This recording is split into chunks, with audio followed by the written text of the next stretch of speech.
ตอนบ่ายของวันที่19สิงหาคม2026อยู่ห้องรับรองของแขวงทานคำแวนปัญญานุวงศ์ประธานคณะกรรมการปกครองแขวงบุรีคำไซพร้อมคณะได้เป็นเกียรติต้อนรับพลโทปัญญาฤทธิ์ปิยมาศรองหัวหน้าศูนย์ปฏิบัติงานกับประเทศเพื่อนบ้านศูนย์ปฏิบัติการกองทัพบกไทยเนื่องในโอกาสที่ทานพร้อมคณะได้มาเคลื่อนไหวเวียกงานอยู่แขวงบุรีคำไซ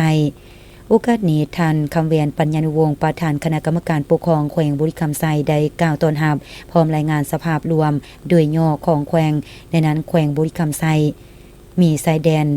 ทางน้ำติดกับแขวงบึงกาฬแขวงหนองคายและแขวงนครพนมราชอาณาจักรไทย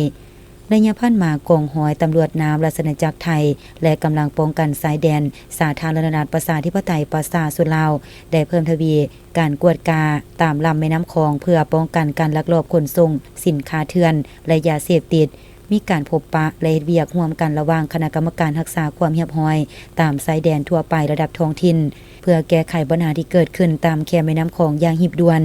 การคุ้มครองแรงงานและเข้าออกเมืองเพิ่มทวีความกวดกาอยู่ด้านสากลด้านท้องถิ่นและด้านประเพณีให้มีความเข้มงวดแต่อำนวยความสะดวกในการเดินทางและการค้าที่ถูกต้องตามกฎหมายเวียกงานป้องกันศาสตร์ป้องกันความสงบอยู่สายแดนแขวงบุรีคำไซแมนเน้นใส่การสร้างสายแดนสันติภาพมิตรภาพและการร่วมมือโดยอาศัยการประสานงานอย่างใกล้ชิดระหว่างกำลังประกอบอาวุธอำนาจการปกครองและประชาชนระดับเผ่า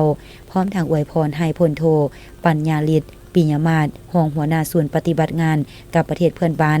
ศูนย์ปฏิบัติการกองทัพบกไทยที่มาเคลื่อนไหวเวียกงานอยู่สาธารณรัฐประชาธิปไตยประชาชนลาวจงบรรลุตามแผนการที่วางไว้